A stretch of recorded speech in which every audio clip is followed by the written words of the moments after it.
The year was 2347, and humanity had finally done what so many generations had dreamed of doing. They had reached the stars.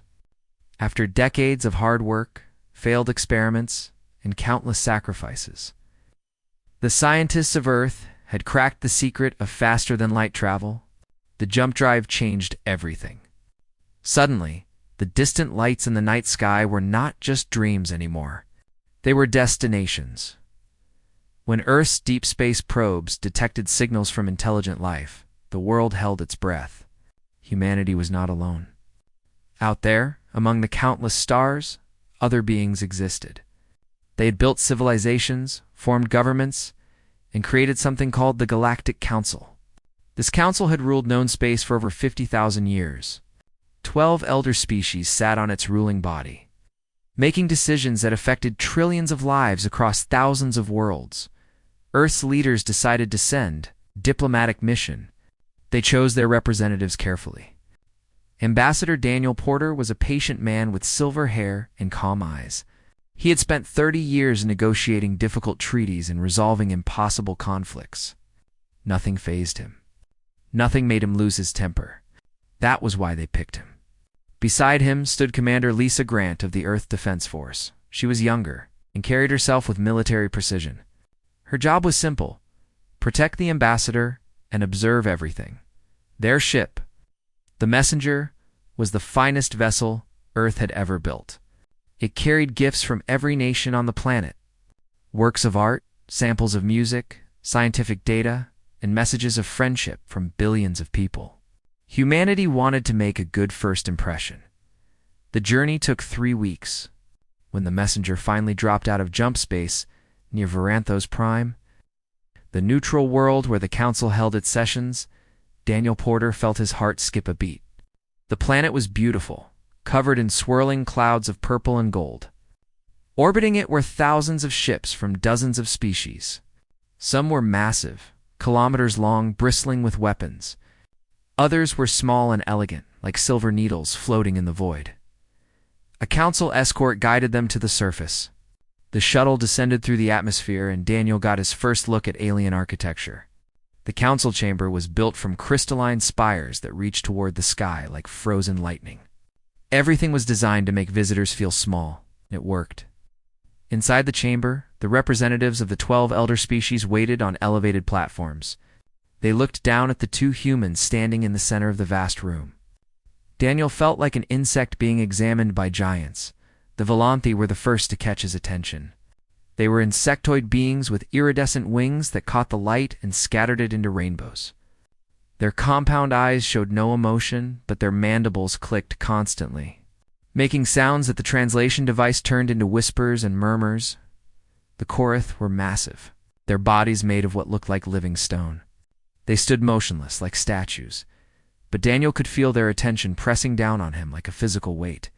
At the center of it all sat High Arbiter Zethval of the Sindari. He was tall and thin, with pale skin that seemed almost translucent. 4 eyes studied the humans with cold intelligence. When he spoke, his voice was soft but carried perfectly through the chamber. "You come before us seeking membership in the Galactic Council," Zethval said. It was not a question. "Your species has existed for barely a cosmic heartbeat.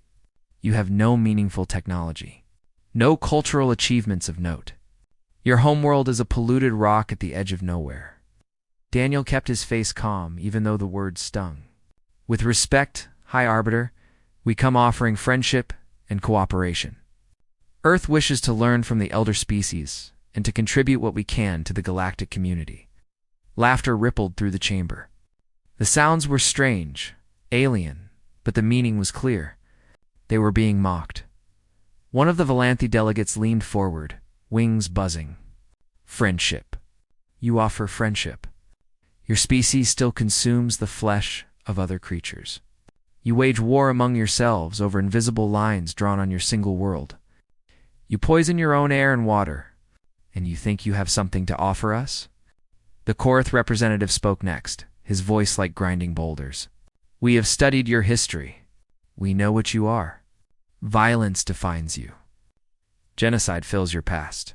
You are children playing with fire, and you have the audacity to come here expecting to sit at the table of gods." Commander Grant's hands tightened into fists at her sides, but she remained silent. That was not her role here. She was here to watch and remember. High Arbiter, Zethval, raised one slender hand, and the chamber fell silent. "The Council has deliberated on the matter of humanity. Our decision is final." Daniel felt hope die in his chest before the words even came. Humanity is denied membership in the Galactic Council. Furthermore, your species is restricted to your home system. Any vessel found beyond the soul boundary will be destroyed without warning. There will be no negotiation on this point. The ambassador opened his mouth to protest, but Zethval was not finished. However, the Council recognizes that complete isolation serves no one. You may send tribute ships once per standard year. These ships will carry resources, minerals, and agricultural products as payment for our tolerance of your existence. In return, we will allow you to live. Daniel's carefully maintained calm finally cracked. "Tribute. We came here as equals, not as servants. Earth has done nothing to deserve this treatment." Zethval's four eyes narrowed. All four of them focused on Daniel with an intensity that made him want to step back. "Equals, you believe yourselves to be our equals. Let me be clear, Ambassador. You are not our equals. You are not even close to being our equals. You are an infestation that we have chosen not to exterminate. That is the only reason you still exist." He leaned forward slightly. "Return to your world, little human. Tell your leaders what was said here today. And pray, if your species does such things, that we continue to find you too insignificant to bother eliminating." Guards appeared on either side of the human delegation. They were Korith, massive and silent, and they made it clear that the audience was over. Daniel and Lisa were escorted out of the chamber, through the crystalline corridors, and back to their shuttle. The messenger was scanned, probed, and examined by Council ships. Every system was analyzed. Every piece of technology was recorded. Only when the Council was satisfied that humanity posed no threat were they released. A fleet of warships escorted them to the edge of Council space and watched as they jumped back toward. Soul, the journey home was silent for a long time. Daniel sat in his cabin, staring at the stars streaking past the window. Everything he had worked for, everything Earth had hoped for, had turned to Ashdot Commander. Grant finally broke the silence. She stood in the doorway of his cabin, her face hard, but her eyes showing something else. Pain, perhaps? Or anger? "What do we tell them?" she asked. "What do we tell Earth?" Daniel turned to look at her. The patient expression that had defined his entire career was gone. In its place was something harder, something colder, something that Lisa had never seen before. "We tell them everything," he said quietly. "Every word. Every insult. Every threat. And then..." Daniel looked back at the stars. Somewhere out there, the Council sat in their crystal towers, confident in their power, certain of their superiority. They had looked at humanity and seen nothing but weakness. They had made a mistake. "And then we prepare," Daniel said. "We have work to do." The news spread across Earth like fire through dry grass. Every screen, every device, every public display showed the same images and played the same words. The Galactic Council had rejected humanity. Worse than rejected. They had insulted humanity, threatened humanity, confined humanity to a single star system like prisoners in a cage. The reaction was immediate and loud. Some people took to the streets demanding war. They burned effigies of the alien leaders and shouted for revenge. Others counseled acceptance. What choice did Earth have? The Council controlled thousands of worlds. Their fleets numbered in the millions. Their technology was thousands of years more advanced. Fighting them would be suicide. But something unexpected happened in the weeks that followed. The anger did not fade. It transformed into something else, something harder and more dangerous than simple rage. It became determination. For the first time in human history, every nation on Earth agreed on something. They agreed that this could not stand. They agreed that humanity would not bow. They agreed that change was necessary. The United Earth Coalition was formed within 6 months. Every government contributed what it could. Every military merged its command structure. Every scientist was offered a position in the new research programs. Every factory began retooling for a single purpose. Admiral Catherine Shaw became the face of this new era. She was 42 years old, young for such a high rank, but her mind was sharper than anyone else in the military. She had studied history, tactics, and strategy her entire life. She understood something that many others missed. The Council's greatest weakness was their arrogance. They had looked at humanity and seen nothing because they expected to see nothing. That expectation could be used against them. Catherine stood before the Coalition Assembly and made a speech that would be remembered for centuries. "They think we are children," she said, her voice clear and strong. "They think we do not understand fire.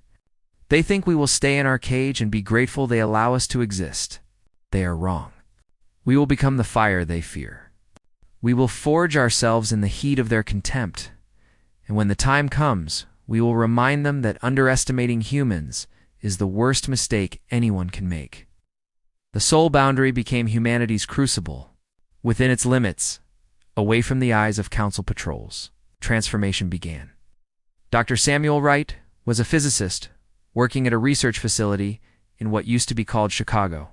He was 53 years old and had spent his entire career studying theoretical problems that most people thought were impossible to solve. The Council had faster-than-light communication. Humanity did not. Within 3 years, Samuel and his team changed that. The breakthrough came at 2 in the morning on a Tuesday. Samuel was running yet another simulation, expecting yet another failure, when the numbers suddenly made sense. He stared at his screen for 10 minutes, unable to believe what he was seeing. Then he called his team. By year 10, humanity had quantum-entangled communication networks that made the Council's relay systems look primitive. Messages could travel instantly across any distance. No delay, no interception. Perfect security engineer Maria Castillo led another crucial project. She was 38, brilliant, and utterly ruthless when it came to solving problems. Her team had been given the sensor data from the messenger. When the Council scanned the diplomatic vessel, they thought they were learning everything about human technology. They did not realize that every scan was also a lesson. Maria's team reverse-engineered the scanning technology within 5 years. Then they did something the Council never expected. They found weaknesses in it. By year 15, humanity had stealth systems that made ships invisible to Council sensors. Not just harder to detect, completely invisible. But the ships themselves were the true masterpiece. In hidden shipyards scattered throughout the asteroid belt, a new fleet took shape. The designs were unlike anything humanity had built before. Every line had a purpose. Every system had backups. Every weapon was devastating. The engineers who built them worked in complete secrecy. They lived in the shipyards, ate in the shipyards, and never communicated with the outside world. The flagship was called the Defiance. It was not the largest ship, but it was the most advanced.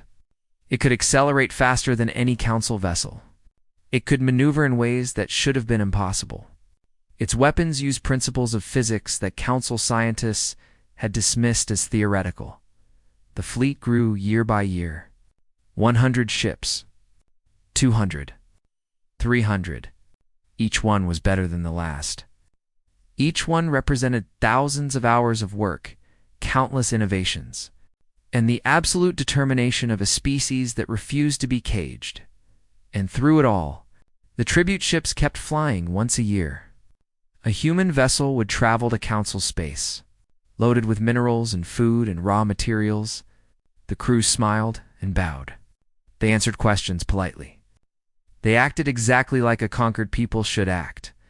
The Council patrol ships would scan these tribute vessels and find nothing unusual. The technology looked primitive. The crews seemed broken. Everything appeared exactly as it should. What the Council did not know was that these tribute ships were specially designed to look weak. Their systems were deliberately outdated. Their engines were intentionally slow. They were masks, hiding the true face of humanity behind a performance of submission. 50 years passed. Half a century of silent preparation, half a century of building, planning, and waiting. Admiral Catherine Shaw was 72 years old now.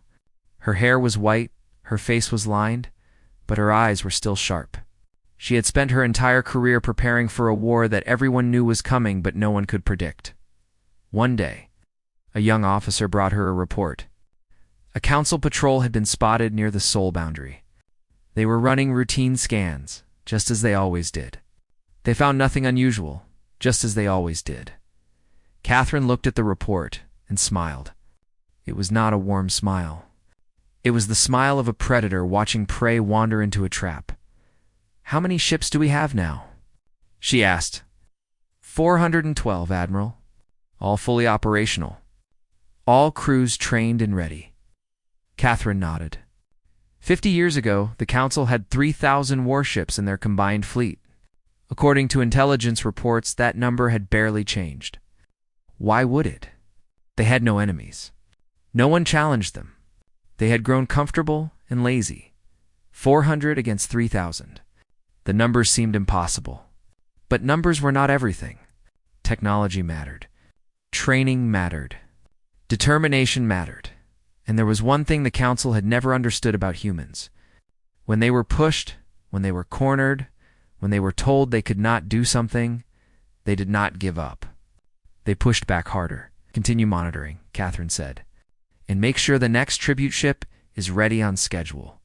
We would not want the Council to think anything has changed." The young officer saluted and left. Catherine turned to look out her window at the stars. Somewhere out there, the Council sat in their crystal towers, certain of their power. They had no idea what was coming. The Velenth border colony of Skethra was not a pleasant place. It was a mining operation built on a barren moon, where 10,000 workers spent their lives digging precious metals out of the rock. The air was thin and toxic. The living quarters were cramped and cold. Nobody came to Skethra by choice, but the mines were only part of what happened there. The colony also had a market. The Council did not call it a slave market. They used words like indentured labor agreements and rehabilitation programs. They spoke of contracts and terms and legal frameworks. But everyone knew what it really was. Beings were bought and sold there like cargo. The Turavi were the most common merchandise. They were a gentle species, small and quiet, with soft gray fur and enormous dark eyes. 200 years ago, the Council had decided that the Turavi homeworld had resources worth taking. The Turavi had no army. They had no weapons. They had no way to fight back. So they became property. Generations of Turavi had now grown up knowing nothing but service. They worked in council homes, council factories, and council pleasure houses. Their children were born into bondage. Their elders died in chains. And no one in the galaxy seemed to care. Commander Nathan Cole, of the Earth vessel, silent. Runner had not planned to start a war that day. His mission was simple: reconnaissance. His ship was one of humanity's newest, equipped with the stealth systems that made it invisible to Council sensors. His job was to slip past the border patrols, map their defensive positions, and return home with valuable intelligence. Nathan was 45 years old. A veteran of 20 years in the Earth's Defense Force, he had been chosen for this mission because of his discipline and his ability to follow orders without question. He was not supposed to engage anyone. He was not supposed to reveal his ship's capabilities. He was supposed to observe and report. The silent runner drifted through space like a ghost, its systems running silent, its crew barely breathing. They had been in Council territory for 6 days without incident. Every patrol passed them without a second glance. Every sensor sweep found nothing. Then, Lieutenant Amy Brennan, his first officer, detected something unexpected. "Commander, I have a vessel on long-range sensors. Korath design. It appears to be a cargo transport." Nathan studied the data on his screen. The transport was heading toward the inner colonies, moving at a leisurely pace. "Nothing unusual about that? Can you determine the cargo?" Amy worked her console for a moment. Then she went very still. Nathan saw her face change, saw something dark pass behind her eyes. "Biological cargo, Commander. 47 life signs. Small bodies." "They are." She stopped, swallowed hard, and continued. They are children. Toravi children. The manifest lists them as property. Destination is the Sindari homeworld. Nathan felt something cold settle in his stomach. He knew what the Sindari pleasure houses were. Everyone in the fleet knew. Intelligence had briefed them years ago. The reports had been clinical and detailed, and they had given Nathan nightmares for weeks. Our orders are clear, Amy said, her voice strained. Observe and report. We cannot engage. Nathan said nothing. He stared at the screen, at the tiny dots that represented 47 children being shipped to a fate worse than death. If we attack that transport, we reveal our capabilities, Amy continued. We reveal that Earth has been building a fleet. We could start a war 50 years ahead of schedule. Millions could die because of our actions today. I know, Nathan said quietly. The Council does not know we are here. We can slip away. We can go home and report what we saw. Command will decide what to do with the information. I know. Amy fell silent. She knew her commander. She could see the struggle on his face. The battle between duty and conscience. Nathan thought about the plans that Admiral Shaw had spent 50 years building. He thought about the fleet waiting back in Seoul, the thousands of people who had dedicated their lives to this single purpose. He thought about the timing, the strategy, the carefully calculated moment when humanity would reveal itself. Then he thought about the children. How fast can we intercept that transport? He asked, double quotes, Commander. Answer the question, Lieutenant. Amy's hands moved across her console. 12 minutes at full speed. But sir, if we do this, there is no going back. Nathan turned to look at her. His face was calm, but his eyes were not. 50 years ago, the Council told us we were insignificant. They told us we were insects. They told us to stay in our cage and be grateful they let us live. He stood up from his chair. We have been preparing for war since that day. We have been building ships and training soldiers and developing weapons. Why? What is the point of all that power if we do not use it to help those who cannot help themselves? Amy did not answer. She could not. If we fly away and leave those children to their fate, what does that make us? What does that make humanity? Nathan shook his head. I did not spend 20 years in this uniform to turn my back on innocent people. He took a deep breath. Intercept course. Full speed. Prepare weapons. Silent Runner came alive. Engines hummed with power. Weapon systems activated. The crew moved to their battle stations with practiced efficiency. 12 minutes later, the Earth vessel decloaked directly in front of the Korath transport. One moment, empty space. The next moment, a ship that should not exist. Bristling with weapons that should not be possible, the Korath crew had exactly 4 seconds to feel confusion before precision strikes disabled their weapons, engines, and communications. No deaths, no unnecessary damage, just a clean surgical takedown that demonstrated exactly how far humanity had come. Nathan's voice came over the communication channel. Calm and clear. This is Commander Nathan Cole of the Earth Defense Force. Release the prisoners now. The Korath captain's response was pure outrage. You cannot be here. You are confined to your system. This is an act of war. The Council will destroy your entire species for this. Nathan smiled. It was not a pleasant expression. Yes, this is an act of war. And you should tell the Council something when they come to pick you up. Tell them what? Tell them that humanity remembers. The Toravi children were transferred to the Silent Runner. They were frightened and confused, unable to understand what was happening. But the human crew treated them gently, gave them food and water, spoke to them in soft voices. The Korath crew was left alive. Their ship was disabled, but not destroyed. A message beacon was attached to their hull, broadcasting on all frequencies. Repeating the same words over and over, humanity remembers. Within hours, the Council knew. Within days, their war fleet was mobilizing. And on Earth, Admiral Catherine Shaw received the news in her office. She read the report twice, then set it down on her desk. A younger officer might have been angry. A less experienced commander might have panicked. Catherine did neither. You made the right choice, she said quietly. Admiral. Her aide looked confused. Commander Cole? He made the right choice. War was always coming. At least now it starts with us doing something worth fighting for. She stood and walked to her window. Prepare the fleet. It is time to show the Council what humans can do. The Council War Fleet was the most powerful military force the galaxy had ever seen. 3,000 vessels from 7 different species gathered at the Sol boundary, a combined firepower capable of reducing entire planets to rubble. The Korath contributed their massive dreadnoughts, each one a kilometer long, armored with materials that could withstand almost anything. The Velanthi brought their swarm ships, hundreds of small fighters designed to overwhelm enemies through sheer numbers. The Sindari command vessels coordinated everything, their advanced computers linking the entire fleet into a single, deadly weapon. High Arbiter Zethval watched the assembly from his flagship, the Eternal Judgment. He was old now, his pale skin thin and papery, his 4 eyes clouded with age. But his mind was still sharp, and his hatred for humanity had only grown over the past 50 years. They think they can challenge us, he said to his advisors. A species that was crawling in the mud while we were building empires. Today, we correct the mistake of letting them live.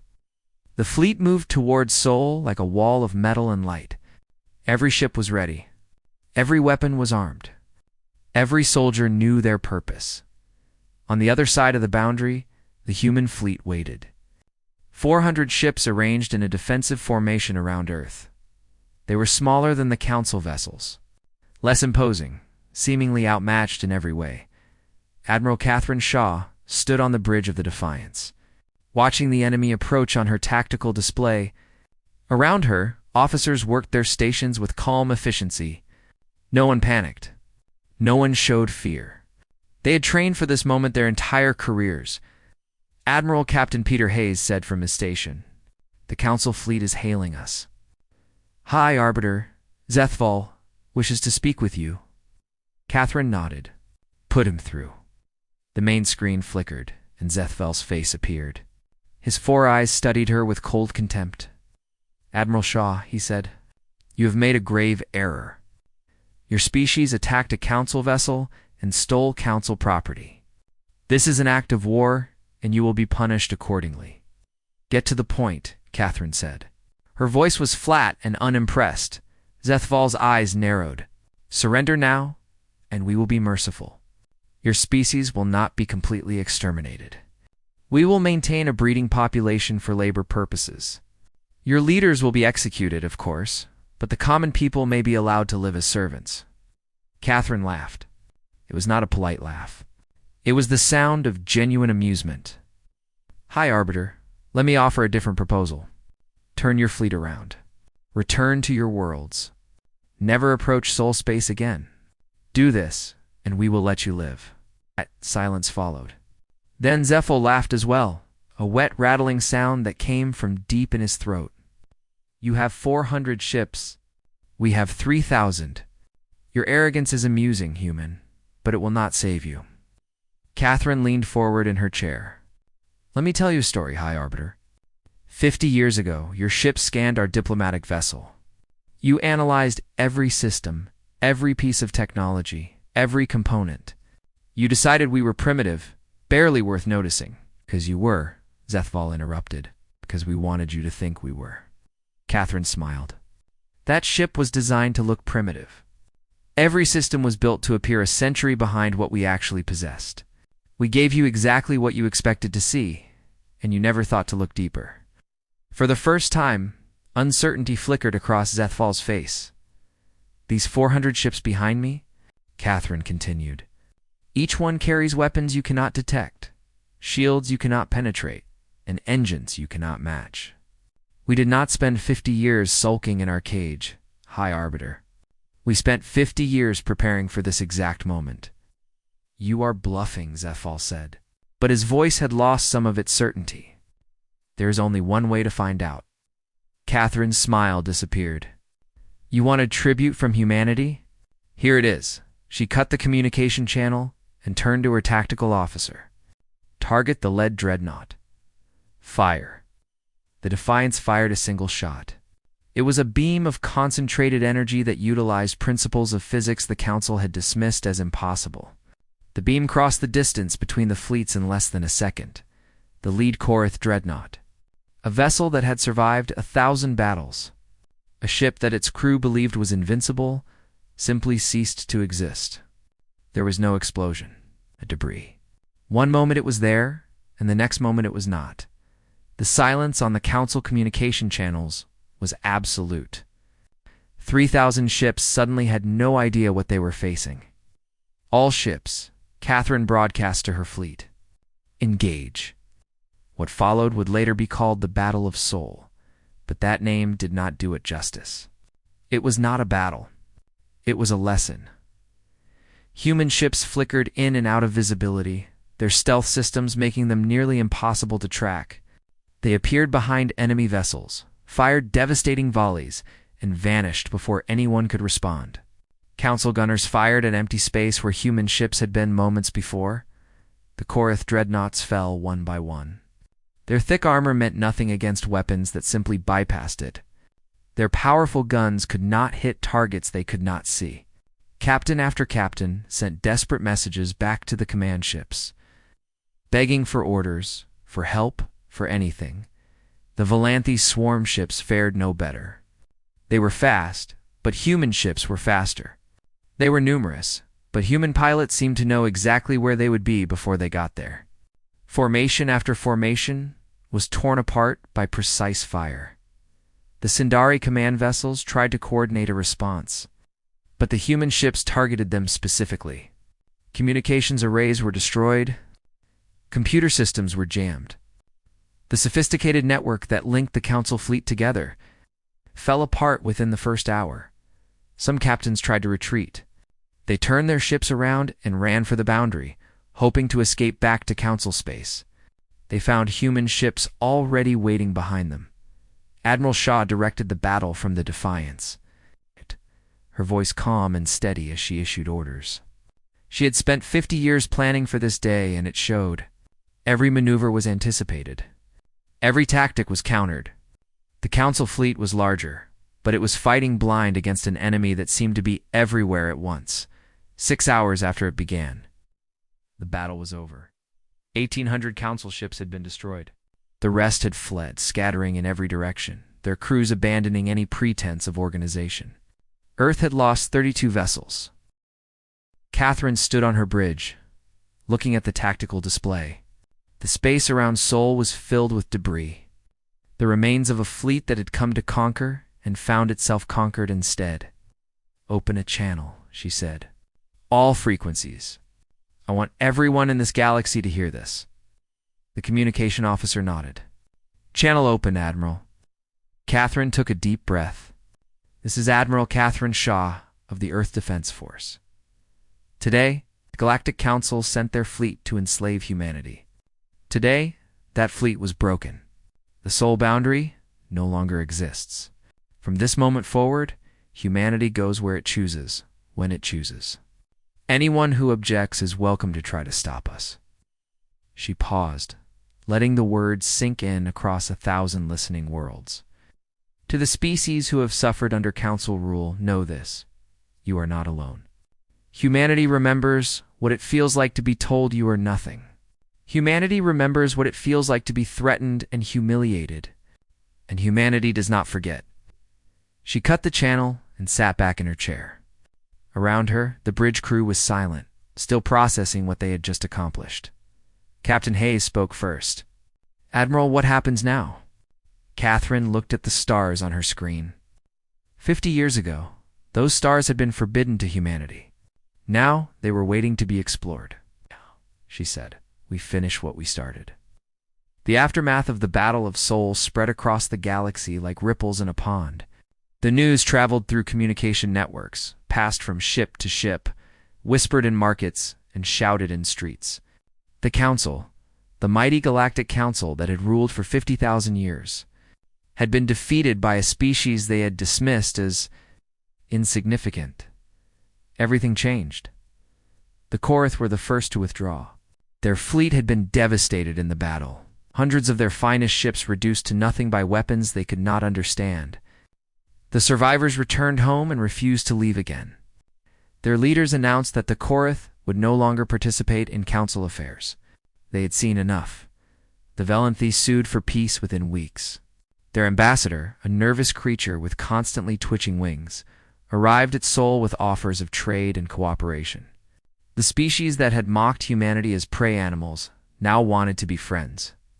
Admiral Shah accepted their surrender with cold courtesy, but it was the subject species who changed the most. The Torve had lived under council rule for 200 years. They had been born into slavery, raised for service, taught that resistance was impossible. Then they heard what humanity had done.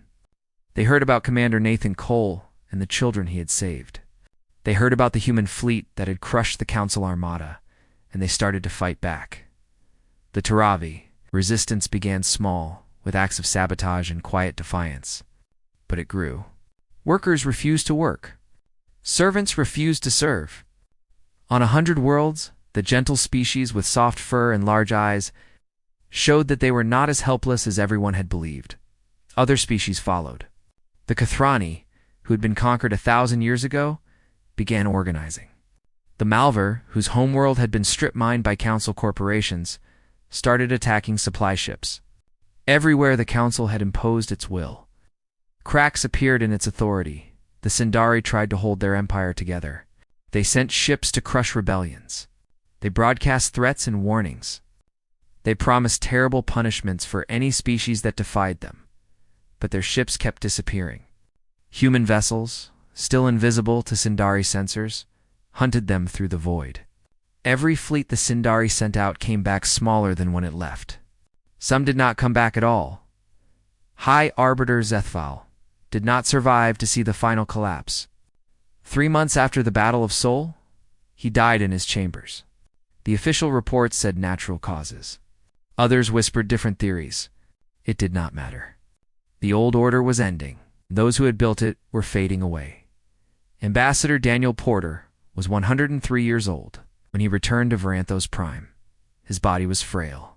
His movements slow, but his mind remained sharp. He had spent 50 years waiting for this moment, and he refused to miss it. The crystal spires of the council chamber still reached toward the sky, but they no longer seemed so intimidating. The platforms where the elder species had looked down on humanity were empty now. In their place, representatives from dozens of worlds gathered on equal footing. The Galactic Forum was being established. It would not be like the Council. There would be no elder species, no subject races, no tribute ships. Every world would have a voice. Every species would have rights. The days of conquest and domination were over. A young Toravi delegate approached Daniel as he stood in the chamber. Looking at the place where he had been humiliated so many years ago, Ambassador Porter, the Toravi said, her large eyes shining with emotion, "My people asked me to thank you. If humanity had accepted the place the Council assigned to you, if you had stayed within the boundaries they drew, we would still be slaves. Our children would still be sold in markets. Our future would belong to others." Daniel smiled, the expression creasing a face marked by a century of life. "We do not accept places that are drawn for us. We never have. It is not in our nature. Why not?" The Toravi asked. "The Council was powerful. They could have destroyed you. Why did you refuse to submit?" Daniel thought about the question for a long moment. He thought about the speech Admiral Shah had given 50 years ago. He thought about the scientists who had worked in secret laboratories. He thought about the engineers who had built ships in hidden shipyards. He thought about Commander Cole and his decision to save 47 children. "'Cause submission is death," he finally said. "Not death of the body, but death of the spirit." When someone tells you that you are nothing, you have two choices. You can believe them and become nothing, or you can prove them wrong. Humanity chose to prove them wrong. Admiral Catherine Shaw retired after the war. She had spent her entire adult life preparing for a conflict that lasted only 6 hours, and she felt that her work was done. She returned to Earth, to a small farm in Montana, where she spent her remaining years watching the sky and remembering. Visitors came sometimes. Reporters and historians who wanted to ask her about the battle. she always gave them the same answer. "We did not win because we were stronger," she would say. "We won because they underestimated what humans do when they are told they cannot." She lived another 12 years, passing away peacefully in her sleep at the age of 84. The entire galaxy mourned. Ships from 100 worlds came to Sol to honor her memory. Commander Nathan Cole became a hero. Though he never felt comfortable with the title, he returned to active duty after the war, spending his remaining years helping to protect the new trade routes that connected human space to the rest of the galaxy. When people praised him for starting the war that freed the Taravi, he always corrected them. "I did not start a war," he would say. "I saved children. Everything else came from that." He died at 67, still on duty, still serving. His last words, according to his first officer, were, "It was worth it." On Earth, the anniversary of the Council's insult became a holiday. Not a celebration of war, but a reminder. Schools taught the history. Museums displayed the artifacts. The speech that Zethval had given, recorded by the messenger systems, was played every year so that no one would forget what had been said. The memorial at the United Earth. Coalition headquarters was simple, just a wall of black stone with words carved into it. The words had been chosen by Commander Cole before his death, and they captured everything that had happened in a single sentence. They called us insignificant. They told us to bow. They learned. Across the galaxy, on 1,000 worlds, in 100 languages, a new phrase became common. It was spoken by the oppressed finding courage.